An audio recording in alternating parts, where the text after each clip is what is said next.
അനുഗ്രഹിക്കപ്പെട്ട ഒരു പുതിയ ആഴ്ച ദൈവം നമുക്ക് ദാനമായി തന്നു. ഈ പ്രവൃത്തി ദിവസം പോകുന്നിടത്തെല്ലാം കർത്താവ് നിങ്ങളെ അത്ഭുതകരമായി വഴി നടത്തും.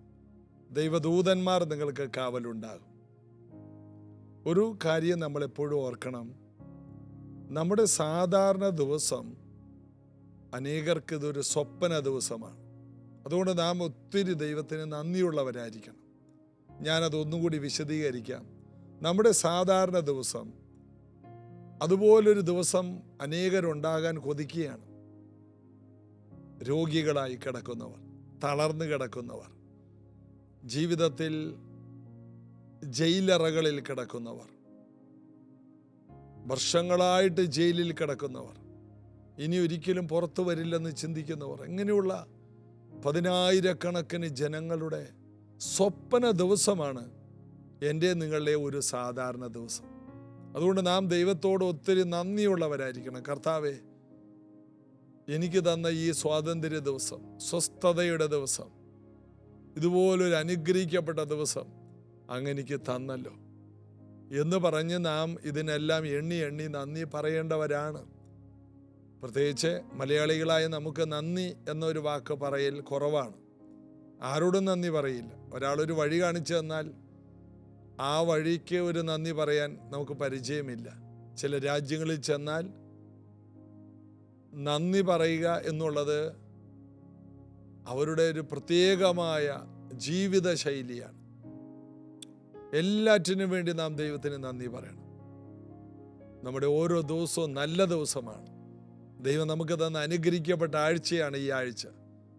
ഇന്ന് ദൈവം ഉണ്ടാക്കിയ ദിവസം, ഇന്ന് നാം സന്തോഷിച്ച് ആനന്ദിക്കുക എന്ന് ദൈവവചനത്തിലും പറയുന്നു.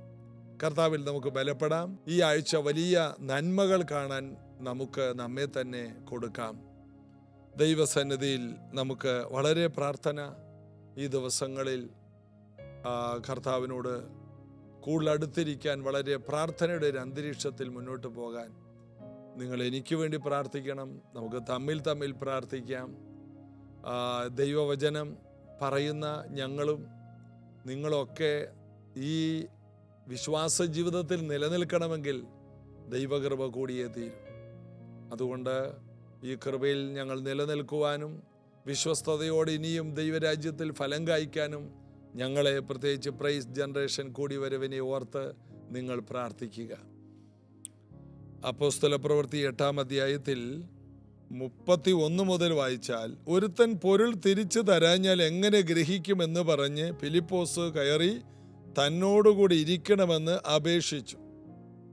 ഓടിച്ചെന്ന ഫിലിപ്പോസിനെ എൻ്റെ കൂടെ ഒന്ന് കയറി ഇരിക്കാമോ എന്ന് അപേക്ഷിക്കുന്ന ഒരു മന്ത്രിയെയാണ് നമ്മൾ പിന്നീട് കാണുന്നത്. നമ്മൾ പറയാൻ പോകുന്ന സുവിശേഷം മറ്റുള്ളവരുടെ പലതിനേക്കാൾ പല മടങ്ങ് വിലയേറിയതാണ്. ഷണ്ണൻ്റെ ജീവിതത്തിൽ പണമുണ്ട്, പ്രതാപമുണ്ട്, ഐശ്വര്യമുണ്ട്, സൈന്യബലമുണ്ട്, എല്ലാം ഉണ്ടെങ്കിലും അവൻ്റെ ജീവിതത്തിൽ ഒരു വലിയ ശൂന്യതയുണ്ട്. അവൻ്റെ ആത്മാവ് വീണ്ടും ജനിച്ചതല്ല. ആ ഒരു വലിയ ശൂന്യത നികത്തുന്ന വ്യക്തി ആരായാലും അത് ഷണ്ണനേക്കാൾ വിലപ്പെട്ടവനാണ്. നമ്മുടെ ദൗത്യം അതാണ്. ഒരു മനുഷ്യൻ്റെ ശൂന്യത മാറ്റാൻ ശേഷിയുള്ളവരാണ് നാം. ഒരു മനുഷ്യൻ്റെ പാപ സ്വഭാവത്തിൽ നിന്ന് അവനെ പുറത്തു കൊണ്ടുവരാൻ നമുക്ക് കഴിയും. ഒരു വ്യക്തിയെ ക്രിസ്തുവിൽ തികഞ്ഞവനാക്കാൻ സുവിശേഷം ഉപയോഗിച്ചാൽ അതിലൂടെ നമുക്കത് ചെയ്യാൻ കഴിയും. ഒരു വ്യക്തിയെ സൗഖ്യമാക്കാൻ നമുക്ക് കഴിയും. ഒരു വ്യക്തിയുടെ ബന്ധനം അഴിക്കാൻ നമുക്ക് കഴിയും. നാം വളരെ വിലപിടിപ്പുള്ള ഒരു വ്യക്തിയായി നാം നമ്മെ തന്നെ മനസ്സിലാക്കിയില്ലെങ്കിൽ നമ്മുടെ ജീവിതം ഒരു വിരസത കൊണ്ട് നിറഞ്ഞ ഒരു ജീവിതമായി നമുക്ക് തോന്നും. അതുകൊണ്ട് നമ്മുടെ ജീവിതത്തെ വിലയേറിയതായി നാം തന്നെ എണ്ണണം.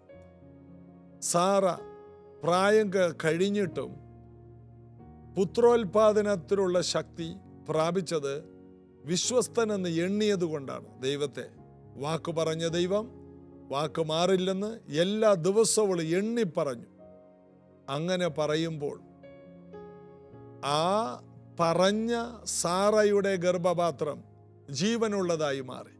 അവളുടെ പ്രായം മെച്ചമുള്ളതായി മാറി. അവളുടെ പ്രായത്തെ ദൈവം യൗവനമാക്കി കൊടുത്തു. യൗവനം കഴുകനെ പോലെ പുതിയ വരുവാൻ, നാവിന് വായ്ക്ക് നന്മ കൊണ്ട് തൃപ്തി വരുത്തുമെന്ന വചനം പോലെ നമ്മൾ പറയുന്ന വാക്കുകളാണ് നമ്മുടെ ജീവിതത്തിൽ മെച്ചമായ കാര്യങ്ങൾ കൊണ്ടുവരുന്നത്.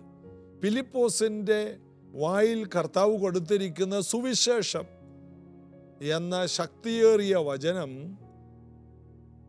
മഹാനായ ഷണ്ണൻ്റെ ജീവിതത്തെ മാറ്റിമറിക്കുന്നതാണ്.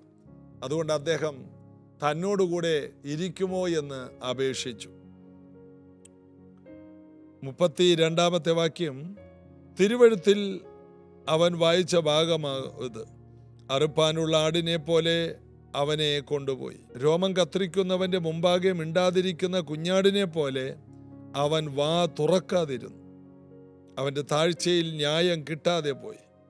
അവന്റെ തലമുറയെ ആർ വിവരിക്കും? ഭൂമിയിൽ നിന്ന് അവന്റെ ജീവനെ എടുത്തു കളയുന്നുവല്ലോ. ഈ ഭാഗമാണ് ഷണ്ണൻ വായിച്ചത്. ഷണ്ണന് യെശയ്യാവിൻ്റെ പ്രവചന പുസ്തകത്തിൽ ഒന്നും മനസ്സിലായില്ല. ഷണ്ണൻ ഫിലിപ്പോസിനോട് ചോദിച്ചു, ഇത് പ്രവാചകൻ ആരെക്കുറിച്ച് പറയുന്നു? തന്നെക്കുറിച്ചോ മറ്റൊരുത്തനെ കുറിച്ചോ എന്ന് പറഞ്ഞു തരണം. ചില ഭാഗങ്ങൾ വായിക്കുമ്പോൾ അത് മനസ്സിലായില്ലെങ്കിൽ അത് മനസ്സിലാക്കി തരുന്നവരോട് അത് ചോദിച്ചാൽ ആ ഭാഗം നമുക്ക് വേണ്ടിയുള്ള സ്പെഷ്യൽ ഭാഗങ്ങൾ. ചിലത് മനസ്സിലായില്ലെന്ന് കരുതി വിട്ടുകളയരുത്. മനസ്സിലാകുന്നത് മതിയില്ല. നിനക്കതൊരു കാര്യം മനസ്സിലായില്ല, ആ കാര്യമായിരിക്കും നിന്റെയും എൻ്റെയും ജീവിതത്തിൽ ഏറ്റവും അനുഗ്രഹിക്കപ്പെട്ട ഭാഗം. അവിടെ എന്ത് സംഭവിച്ചു? ഫിലിപ്പോസ് ഈ തിരുവെഴുത്ത് ആധാരമാക്കി അവനോട് യേശുവിനെ കുറിച്ചുള്ള സുവിശേഷം അറിയിപ്പാൻ തുടങ്ങി.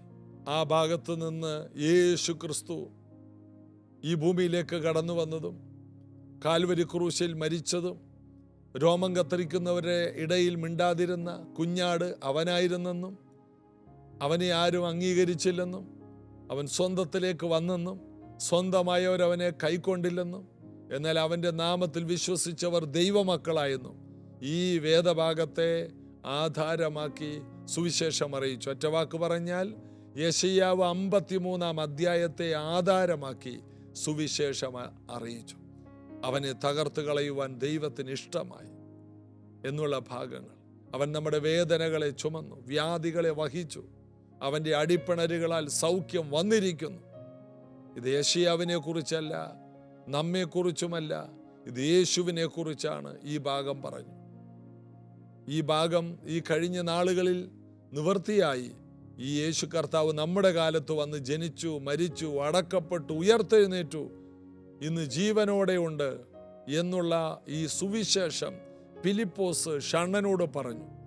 ശക്തമായി ആ വേദഭാഗത്തിൽ നിന്ന് സുവിശേഷം അറിയിച്ചു. ചില വ്യക്തികളുടെ സംശയങ്ങൾക്ക് പരിഹാരം വരുത്തുവാൻ വേണ്ട പരിശുദ്ധാത്മാവിൻ്റെ നിയോഗമുള്ള വചനങ്ങൾ ഈ ദിവസങ്ങളിൽ നമ്മുടെ വായിൽ കർത്താവും തരട്ടെ. അവിടെ ഫിലിപ്പോസിനോട് ഷണ്ണൻ പറഞ്ഞു, അവരിങ്ങനെ പോകയിൽ വെള്ളമുള്ളൊരു സ്ഥലത്തെത്തിയപ്പോൾ ഷണ്ണൻ, ഇതാ വെള്ളം, ഞാൻ സ്നാനമേൽക്കുന്നത് എന്ത് വിരോധം എന്ന് പറഞ്ഞു. നമ്മൾ ആലോചിക്കണം, ഫിലിപ്പോസിന് 4 പെൺമക്കളുണ്ട്, ഭാര്യയുണ്ട്, കുടുംബമുണ്ട്. ഫിലിപ്പോസിനോട് ദൈവം എങ്ങോട്ട് പോകാൻ പറയുന്നു അങ്ങോട്ട് പോകും. വളരെ വേഗത്തിൽ പോകുന്ന തേരിൽ ഇരുന്ന് ഈ സുവിശേഷം അറിയിക്കുമ്പോൾ മണിക്കൂറുകൾ അങ്ങനെ കടന്നു പോകുമ്പോൾ പല രാജ്യങ്ങൾ ക്രോസ് ചെയ്താണ് ഇവർ പോകുന്നത്. ചെറിയ ചെറിയ ഗ്രാമങ്ങൾ ഒക്കെ കടന്ന് പല രാജ്യങ്ങളിലേക്ക് പ്രവേശിക്കുന്ന വേഗതകൾ അവിടെയുള്ള ചെറിയ ചെറിയ രാജ്യങ്ങളാണ്. ഒരു സ്റ്റേറ്റിൻ്റെ വലിപ്പമുള്ള രാജ്യങ്ങൾ, അങ്ങനെയുള്ള സ്ഥലമാണ് ഈ പ്രദേശങ്ങളെല്ലാം. അപ്പോൾ പലയിടത്തു നിന്നും ഫിലിപ്പോസ് ക്രോസ് ചെയ്ത് കഴിഞ്ഞു. ഷണ്ണൻ്റെ വീട്ടിലോട്ടാണ് പോകുന്നത്, ഷണ്ണൻ്റെ കൊട്ടാരത്തിലേക്കാണ് പോകുന്നത്. ഫിലിപ്പോസിനോട് കർത്താവ് പറഞ്ഞു എന്ന ഒറ്റ കാരണത്താൽ അവൻ മുന്നോട്ട് പോവുകയാണ്. അവൻ്റെ വീട് നോക്കിയില്ല, അവൻ്റെ കുടുംബം എവിടെയാണെന്ന് നോക്കിയില്ല. ആമേൻ. കർത്താവ് പറഞ്ഞ ആ തേരിൽ കയറി ഇരുന്ന് എങ്ങോട്ടാണെങ്കിലും പോകാൻ അവൻ കാണിച്ച മനസ്സാണ്.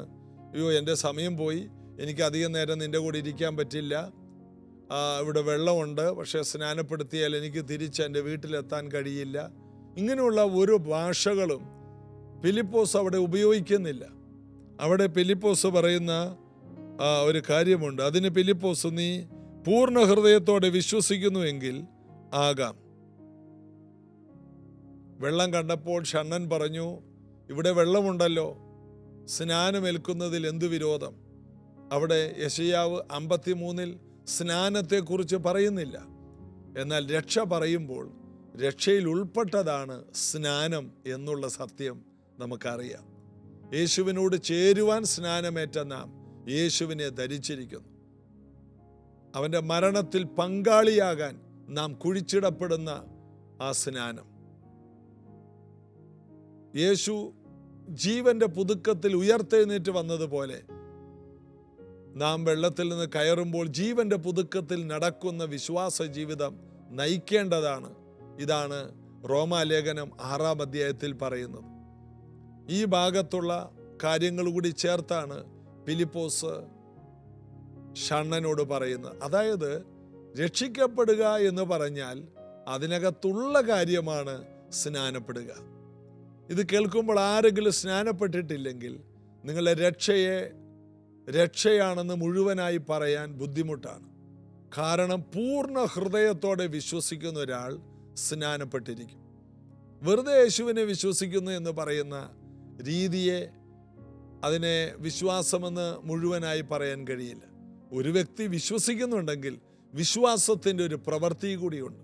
ഹൃദയം കൊണ്ട് വിശ്വസിക്കുന്നു, വാ കൊണ്ട് ഏറ്റുപറയുന്നു, അപ്പോൾ തന്നെ യേശുവിനോട് ചേരുവാൻ, പരസ്യമായി ഒന്ന് സാക്ഷിയാകാൻ, വെള്ളത്തിലേക്ക് ഇറങ്ങിച്ചെല്ലാൻ മനസ്സുള്ളവരുണ്ടോ? നിങ്ങൾ രക്ഷിക്കപ്പെട്ടവരാണ്. നിങ്ങളുടെ ആത്മാവ് വീണ്ടും ജനിച്ചതാണ്. നിങ്ങൾ പൂർണ്ണ ഹൃദയത്തോടെ വിശ്വസിച്ചവരാണ്. അതുകൊണ്ട് സ്നാനപ്പെടുക എന്നുള്ളത് ഒരു സഭയുടെ, ഒരു മതത്തിൻ്റെ ഭാഗമല്ല. സ്നാനം വിശ്വാസത്തിൻ്റെ ഒരു ഭാഗമാണ്. പ്രവൃത്തിയില്ലാത്ത വിശ്വാസം ചത്തതാണെന്ന് യാക്കോബ് തൻ്റെ ലേഖനത്തിൽ പറയുന്നു. നമ്മുടെ വിശ്വാസം പ്രവൃത്തിയോടുകൂടെ മാത്രമേ നമുക്ക് കാണിച്ചു കൊടുക്കാൻ കഴിയൂ. ഷണ്ണൻ പറയണ, ഇതാ വെള്ളം, സ്നാനപ്പെടാൻ എന്തു വിരോധം? നീ പൂർണ്ണ ഹൃദയത്തോടെ വിശ്വസിക്കുന്നു എങ്കിൽ ആകാം. ഇതാണ് അദ്ദേഹത്തിന് ഫിലിപ്പോസിന് പറയാനുള്ളത്. അവിടെ യേശു ക്രിസ്തു ദൈവപുത്രൻ എന്ന് ഞാൻ വിശ്വസിക്കുന്നു എന്ന് അവൻ പറഞ്ഞു. യേശു ക്രിസ്തു ദൈവപുത്രൻ എന്ന് വിശ്വസിക്കുന്നു എന്ന വാക്ക് പറഞ്ഞാൽ ഒരാൾ രക്ഷിക്കപ്പെടും. എന്നാൽ സ്നാനപ്പെടണമെങ്കിലും ഇത് തന്നെയേ ഉള്ളൂ. ഈ ചോദ്യത്തിൻ്റെ മറുപടിയാണ് സ്നാനത്തിനുമുള്ളൂ. ഒരാൾ രക്ഷാവാചനം ചൊല്ലിക്കൊടുക്കാനും ഇതേ വാക്കേ ഉള്ളൂ. ഒരാൾ സ്നാനപ്പെടുമ്പോൾ പുതിയ വാക്കുകൾ ഒന്നും പഠിപ്പിക്കുന്നില്ല. രക്ഷിക്കപ്പെടുക, നീ യേശുവിനെ വിശ്വസിക്കുന്നുവോ? വിശ്വസിക്കുന്നവരെ സ്നാനപ്പെടുത്തണം എന്നുള്ളത് കർത്താവിൻ്റെ അന്ത്യകൽപ്പനയാണ്.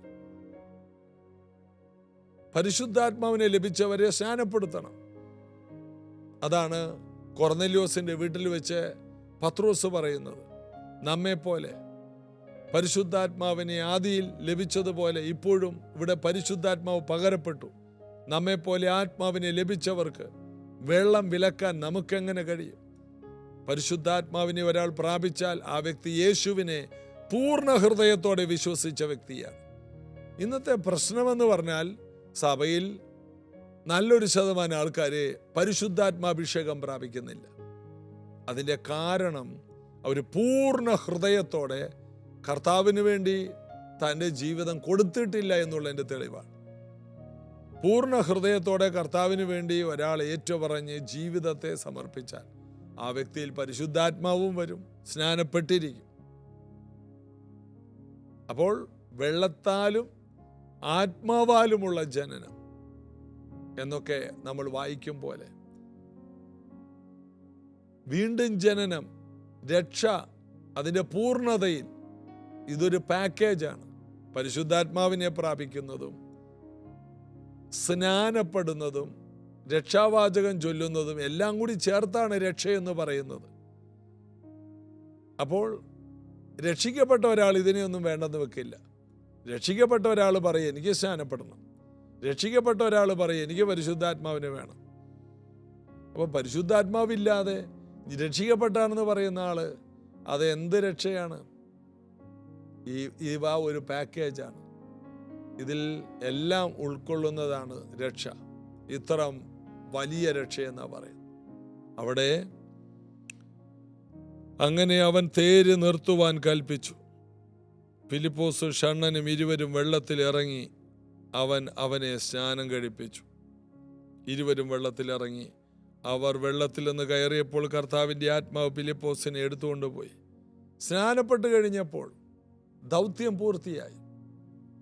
ഒരാൾ തേരിലിരുന്ന് വചനം കേട്ട് യേശുവിനെ ഹൃദയം കൊണ്ട് വിശ്വസിച്ച് വാഗൊണ്ട് ഏറ്റുപറഞ്ഞതുകൊണ്ട് ഫിലിപ്പോസിനെ കർത്താവ് കൊണ്ടുപോയില്ല. സ്നാനവും കൂടിയുണ്ട് അവിടെ. ആ സ്നാനവും കൂടി കഴിഞ്ഞപ്പോൾ ദൈവത്തിൻ്റെ ആത്മാവ് ഫിലിപ്പോസിനെ എടുത്തുകൊണ്ടുപോയി. ഷണ്ണൻ അവനെ പിന്നെ കണ്ടില്ല. അവൻ സന്തോഷിച്ചുകൊണ്ട് തൻ്റെ വഴിക്ക് പോയി. സ്നാനപ്പെട്ട വ്യക്തിയുടെ ഉള്ളിൽ ഉണ്ടാകുന്നത് ആദിയല്ല വീട്ടുകാർ പുറത്താക്കോ ബന്ധുക്കൾ പുറത്താക്കോ, സന്തോഷമാണ്. രക്ഷയുടെ സന്തോഷം. സ്നാനപ്പെട്ടവർക്കൊരു സന്തോഷമുണ്ട്. പരിശുദ്ധാത്മാവിൽ നിറഞ്ഞവർക്കൊരു സന്തോഷമുണ്ട്. വർണ്ണനാതീതമായ സന്തോഷം. ഈ സന്തോഷത്തെ കർത്താവിൽ നിന്ന് പ്രാപിപ്പാൻ നമ്മെ ദൈവകരങ്ങളിൽ കൊടുക്കാം. നമുക്കൊരുമിച്ച് പ്രാർത്ഥിക്കാം. സ്വർഗീയ പിതാവേ, അങ്ങയുടെ സന്നിധിയിലേക്ക് ഓരോ വ്യക്തികളെ താഴ്ത്തി സമർപ്പിക്കും. രക്ഷയുടെ സന്തോഷം അവരാസ്വദിക്കട്ടെ. രക്ഷയുടെ ശക്തി അവരാസ്വദിക്കട്ടെ. യേശുവിൻ്റെ നാമത്തിലുള്ള വിടുതലുകൾ ഈ മക്കൾ ആസ്വദിക്കും. ദൈവകൃപ ഇവർ ആസ്വദിക്കട്ടെ. പരിശുദ്ധാത്മാവിൻ്റെ ബലം ഇവർ കാണട്ടെ. ആത്മനിയോഗം ഇവർക്കുണ്ടാകട്ടെ. ഫിലിപ്പോസിനെ പോലെ ചിലർ ഈ സീസണിൽ എഴുന്നേറ്റ് വരട്ടെ. കർത്താവിൻ്റെ കൈകളിൽ ഏൽപ്പിക്കുന്നു. വലിയ അത്ഭുതങ്ങളും അടയാളങ്ങളും ഈ മക്കളുടെ ജീവിതത്തിൽ തന്നെ സംഭവിക്കും. വചനം കേട്ടവർ സൗഖ്യമായെന്നും വചനം കേട്ടവരുടെ മേൽ പരിശുദ്ധാത്മാവ് വന്നെന്നും വചനം കേട്ടവർ സ്നാനപ്പെട്ടെന്നും ഒക്കെ ഞങ്ങൾ വായിച്ചല്ലോ. ഇതുപോലെ ഇത് കേൾക്കുന്നവർക്കെല്ലാം ഒരു നിയോഗമുണ്ടാകട്ടെ. സ്നാനപ്പെട്ട് പരിശുദ്ധാത്മാവിനെ പ്രാപിച്ച് ഒരു വലിയ സന്തോഷത്തിൻ്റെ ഭാഗമായി തീരുവാൻ ഓരോ പ്രിയപ്പെട്ടവരിത് കേൾക്കുന്നവരെ, അവരുടെ ഫാമിലികളെ ഞാൻ അനുഗ്രഹിക്കും. ഇവർ സൗഖ്യങ്ങൾ പ്രാപിക്കട്ടെ, വിടുതലുകൾ പ്രാപിക്കും, അത്ഭുതങ്ങളെ പ്രാപിക്കട്ടെ. ഇവരുടെ വഴികളെല്ലാം അങ്ങ് തുറന്നു കൊടുക്കും. യേശുവിൻ നാമത്തിൽ ആമേൻ. കർത്താവിൽ നമുക്ക് ആശ്രയിക്കാം, കർത്താവിൽ ബലപ്പെടാം. നാളെ ഇതേ സമയത്ത് നമുക്ക് ഒരുമിച്ച് കർത്താവിൻ്റെ പദവിടത്തിൽ വീണ്ടും ഒരുമിച്ച് കൂടാം. God bless you.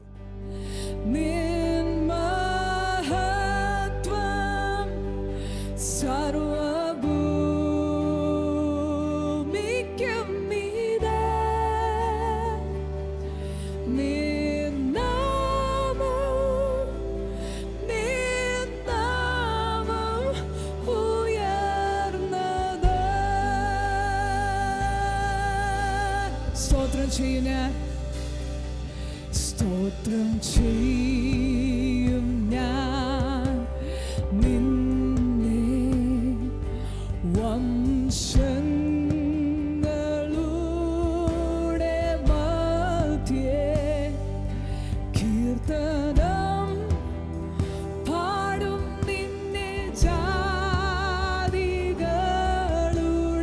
മധ്യേ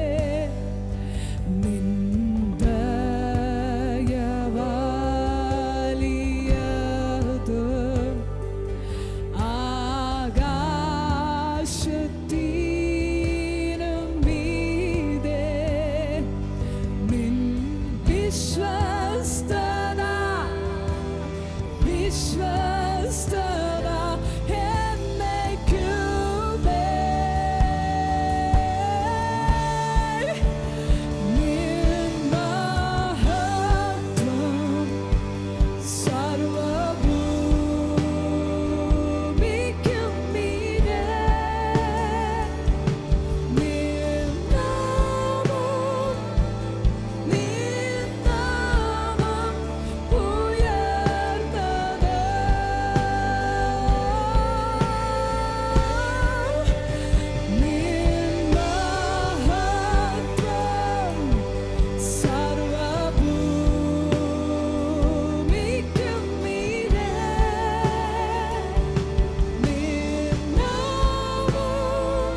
നീ